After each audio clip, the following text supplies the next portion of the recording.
I'm Lisa Ackerman, Executive Director of Columbus Citizens Foundation. Really thrilled to be with Elizabeth Ranelli, a former college scholarship recipient, who's going to tell us a little bit about her career path and her interests, and hopefully give everybody assurance that there's a career path out there for everyone, even if it takes a little while to find. So I'm going to turn it over to you, Elizabeth.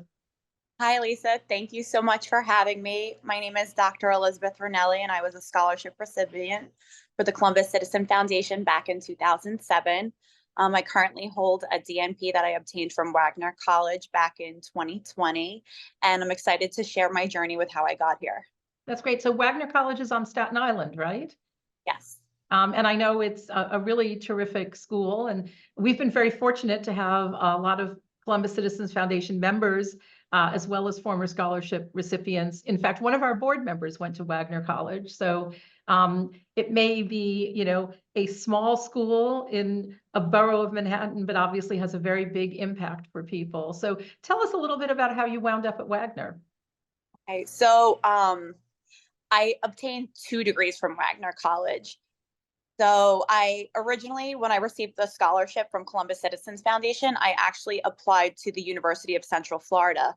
And I was so excited to experience life outside of New York City. I've never seen anything like that. So when it came time to choosing a college as well as what career path I was going to take, I wanted to see life outside of New York. So I went to college in Orlando, Florida, and it was a very big culture shock for me. It was a completely different lifestyle, but I loved it. While I was there at the University of Central Florida, I was studying nursing, and I was doing well in the program, and then had some family changes at home. My father unfortunately got sick, so I moved back to New York, and I was trying to figure out how I could still stay on my career path to nursing. But when you apply to colleges and you're kind of in the middle of programs, you have to have like certain prerequisites, and then that kind of sets you back. So I was trying to figure out the best way for me to continue to go to school and achieve my dreams while being at home with my family. And I found some things that were difficult for me to navigate through, like what is an associate's degree? What is a bachelor's degree? What is a master's degree? What is a doctorate degree? These are all things that not having a lot of people in my family that actually went to college, it seems so, elementary right now, but now I understand it. But back then it was very overwhelming to see how can I choose the correct program. But grateful that I did find a program with an associate degree at the time, and they took a majority of my prerequisites, and I was able to continue my education while being at home for my family. And I graduated in 2011 with an associate's degree in nursing. So that's how I got to step 1 of my dream. They are phasing out associate degree nurses. So I knew this was happening. So I had to think of a way how to actually get like my foot in the door. So what I did was I obtained an externship through the local hospital. And from there, I had so many great mentors who taught me how to be an amazing nurse. They taught me with such passion, which reminded me that I had to also teach future students and new nurses with passion also, because that's what makes you love your job. And then I was lucky because the hospital that I internshipped wound up hiring me once I became a registered nurse. So that was step 1 to my dream. And then from there, I was lucky because they also did tuition reimbursement. So I right away applied for my bachelor's, and I continued to become a nurse with a bachelor's of science. So 2 degrees. And I knew that I wanted to do more. I wanted to have more autonomy. Like nursing was my dream. So I just wanted to take it further. So that's when I applied to Wagner College for their family nurse practitioner program. And I got into that. So while I was in that program, I worked full time in the hospital. I was nights at the time. Then eventually I had to transition to days with the schedule. And then I wound up doing part-time classes. It was a little challenging, but it was totally doable. And like I said, if it's something that you truly want to do, you can get through it. So I wound up finishing with a degree as a family nurse practitioner in 2020. And I worked as an adjunct professor for Wagner College. I taught the undergrad students pediatric nursing, as well as I was still working in the hospital And then I was doing like part-time dermatology as a family nurse practitioner. COVID hit and, everything kind of took a pause.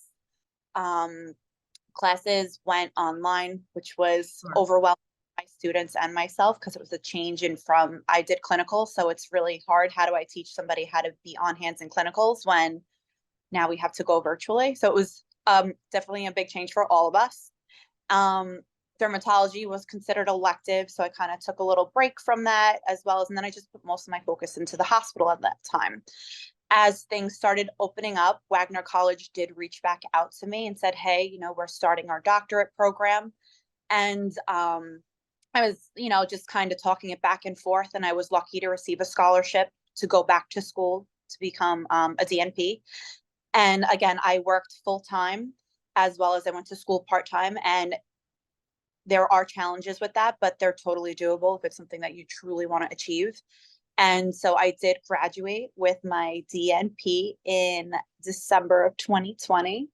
And then I actually just walked in 2024 of June. Congratulations. Well, that's the Free of main June. story.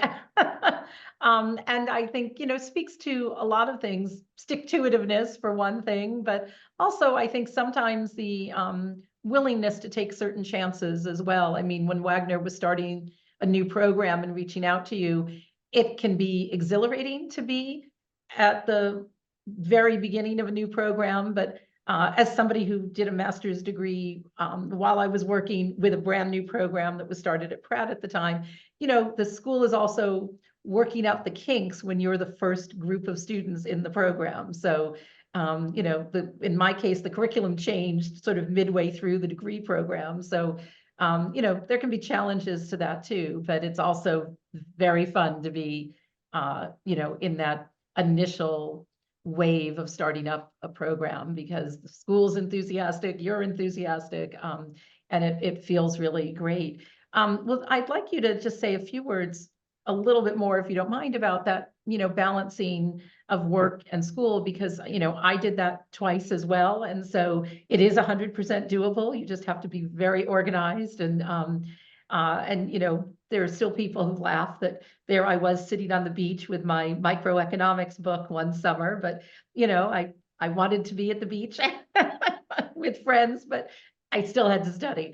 So I'm just wondering, there's good points to it, but I'm wondering if there was something that really stands out to you, good or bad, or a funny anecdote about, that kind of, trying to make it all work when there's only 24 hours in the day. Yes, Lisa, you mentioned one super, super important thing is being organized, and everything is going to be super, super overwhelming because you have to go to work. You have to do school things. Sometimes school assignments pop up, things, everything's changing, things at work change, things happen in your personal life. You still want to take those vacations and go on the beach. You still want to do all these things. And, it can be super, super overwhelming. So working in the hospital, you come in with your day that you have, 200 tasks to do, and then another 200 get thrown at you, and then another 200 thrown, and you have to figure out. So I feel working in that very high stress environment did help me get through all of this, as well as it was something that I truly wanted. So the first thing that I would recommend, that if it's something you truly want, just dive right into it. Just do it, because when you're in it, you're going to figure out how to get through it, because your passion's going to help you get through it. And then you mentioned being organized. I had a planner, an old school planner. It was a notebook. It was like this big, and, full on calendar. And I would write everything down to in every aspect of my life. If I had to work from a certain time, that was in there. If I had to go, and personal time, super, super important. So if you have to go get something that's your personal time, like going to the gym or seeing a family member, that had to go in there, because I had to make time to have, me time, and that's your support system, which is super, super important. Everything had to go in there. So then once my school schedule came about, then I was able to see, all right, this assignment is due this day, this is due this day. And that's when I was kind of able to figure out how long it would take me to do X amount of assignments. In my master's, it was a little bit more of a struggle because I didn't know how long things would take. But as I did continue in my degree, things got faster for me. And especially that I did it back to back to back, I was already in that flow of how to write things and how, I knew where to make appointments, the writing center, what tools to utilize. Use your village. Colleges have such amazing resources. If you're not the strongest writer, they have a writing center generally in the college that I had people looking at my papers to tell me like if the flow was right, did I cover everything? Because sometimes, our brains work faster than our fingers and we think everything's in, it's not. So it was good to have a second set of eyes look over my, papers and assignments and things like that. Super important. If you can find a mentor in the industry that you're looking for, it's great to seek guidance. Because like I said, it was hard for me to find out even something as silly as what degree am I pursuing, because there is a difference between a bachelor's as well as an associate's degree. But if you have someone that can explain the different routes, you're able to make better decisions sometimes. So always, if you're lucky enough to have someone that, has been down that road, don't be afraid to ask them their experiences. Most people will share those with you, and then, see if that works for you and try it out. Well, that's great. And then, you're a flourishing professional now. You're working in what's very much a growth sector, the kind of marriage of dermatology and what I'll call wellness, for lack of a better word right now. But, I'm curious, as you've worked through your degrees, did you have an interest in dermatology all along, or did you develop that as you were going through school? So I always had an interest in the operating room. I just thought it was so amazing how, surgery is so fascinating and things like that. How we can the human body is truly amazing. How we can just, alter things and just, it knows how to recover. I've always been fascinated with how our bodies actually work. So I always wanted to get into the OR. I stood in the hospital because besides the tuition reimbursement, they also did provide me with assistance for my master's also. Eventually I did make it into the operating room and I was so fascinated by everything. I wanted to do something like that. So the safe way for me to do it within my scope of practice was to practice aesthetic medicine.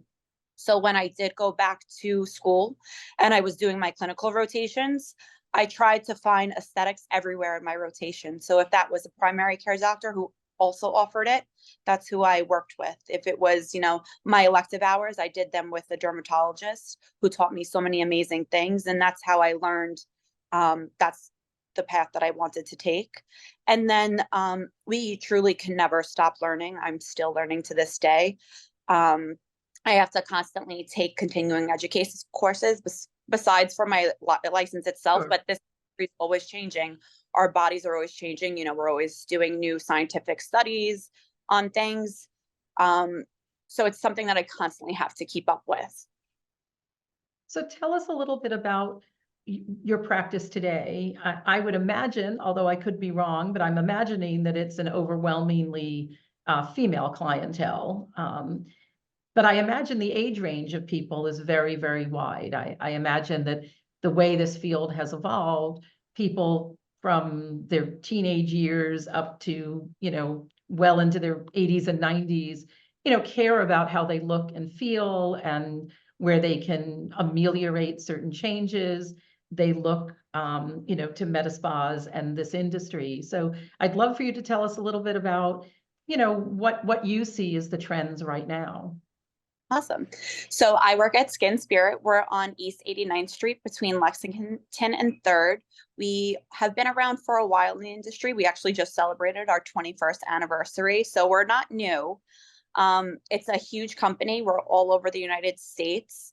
I am grateful for this company because I have so many mentors. So if there is something that I don't quite understand how to do, or if a patient comes to me with something that I'm not familiar with, I can always reach out to them and they can direct me with how, where I can, better treat the patient.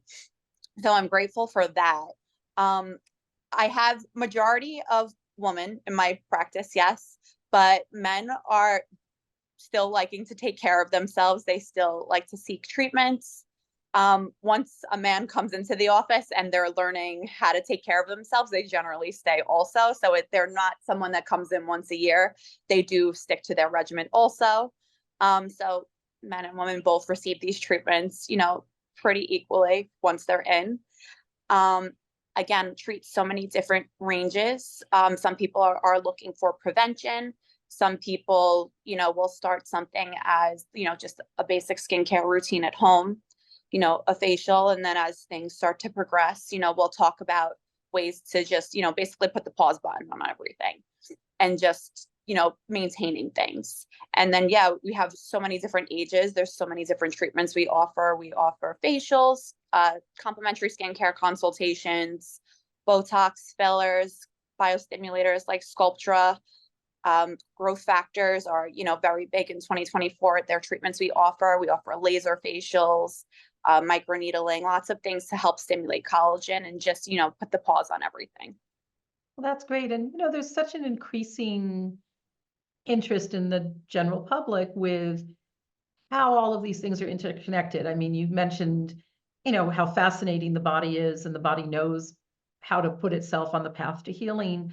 And, COVID obviously affected everybody, some people more than others, but I think it did make everybody realize that we have to take care of ourselves. And I think you see more and more articles about, what you drink and eat affects how your body functions, how you look. Sleep is obviously very important as well. So I'm wondering, do you have the opportunities to talk to people in addition about their specific treatments, just kind of overall about lifestyle plans? Definitely, Lisa. So I love that you mentioned that. Holistic planning is my favorite. So patients will come to me, they'll ask me about a treatment, and I have to make sure this treatment fits into their lifestyle and it's something that's going on.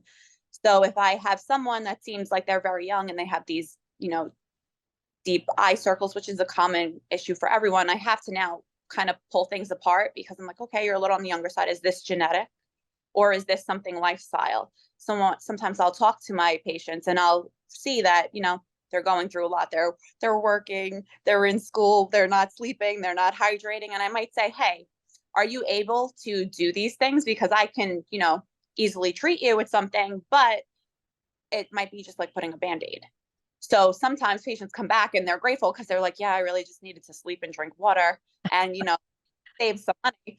But now they're also with me because they realize I'm looking at their life holistically. So, I'll ask if you're not sleeping and eating, we'll talk about things like that because you can come and get treatments, but you're going to burn through your treatments quicker and you're going to be needing them more frequently because, we need to take care of internal and external. Well, that's great. I could talk to you forever, but I know you have a busy life, and I really want to compliment you on all you've accomplished in actually a relatively short period of time. 2007 to now isn't such a long stretch, and you've managed to get multiple degrees and obviously find work that is both very enjoyable and challenging. And I hope we'll have other opportunities to see you in person as well as on Zoom. But if you were going to give one sentence of advice to our current high school and college scholarship recipients, is there one thing that either somebody said to you that was really valuable or you wish somebody had said to you? We're really enthusiastic about helping our scholarship recipients, meet people in industries that might interest them, or, giving them the encouragement that you don't have to have all the answers when you're in school, that, as you've pointed out beautifully, it's a process as you go along. You have to navigate things that get thrown at you, but you also have to be kind of open to seeing that you start on one path, but you may end up somewhere else, and it could actually take you to an even better place. So my best advice, if you have a dream, go for it. Just do it. Even if you don't know the plan, if you don't know how to do it, just go for it. And talk to people that have been there. Talk to anybody. If you want to go into medicine, go talk to, at the end of your doctor's appointment, ask your doctor, ask, the person who's taking your blood pressure, the medical assistant. Just ask anybody, because everybody's going to give you their little bit of advice with how they got to where they are. And if you don't know where you want to go, just keep living life. Just keep talking to people, ask them what they do, take interest in their life, ask them what their passion is, because I love asking people what their passion is, because that's when I truly get to see their face lights up when they talk about it.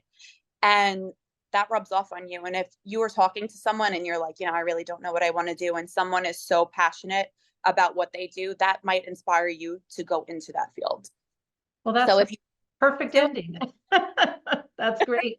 Well, we look forward to seeing you in person before too long. And, I hope that you've inspired a few people to follow their passion. And we really can't thank you enough for being with us today. Thank you, Lisa, for having me. It's a privilege to speak for the Columbus Citizen Foundation. I'm so grateful to be a recipient back in 2007. Thank you.